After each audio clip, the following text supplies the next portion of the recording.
सोलापूरसह महाराष्ट्रात झालेल्या अतिवृष्टी आणि पूरस्थितीमुळे मोठ्या प्रमाणात नुकसान झालेल्या शेतकऱ्यांना तातडीची मदत देण्याच्या मागणीसाठी आज खासदार प्रणिती शिंदे यांच्यासह महाराष्ट्रातील काँग्रेसच्या सर्व खासदारांनी संसद भवन परिसरात तीव्र आंदोलन केले.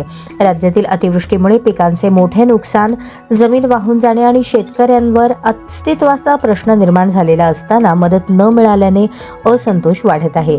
राज्य सरकारने केंद्राकडे मदतीचा प्रस्ताव पाठवल्याचा दावा केला असला तरी कृषी मंत्र्यांनी सभागृहात असा कोणताही प्रस्ताव प्राप्त झाला नसल्याचे स्पष्ट केल्याने शेतकऱ्यांची मोठी फसवणूक झाल्याचा आरोप विरोधकांकडून करण्यात येत आहे. या पार्श्वभूमीवर काँग्रेसच्या खासदारांनी केंद्र तसेच राज्य सरकारकडून तातडीचे, योग्य आणि पुरेसे आर्थिक सहाय्य देण्याची मागणी करत जोरदार निदर्शने केली. शेतकऱ्यांना तात्काळ दिलासा देण्यासाठी सरकारने वेळ न दवडता निर्णय घ्यावा अशी मागणी यावेळी करण्यात आली.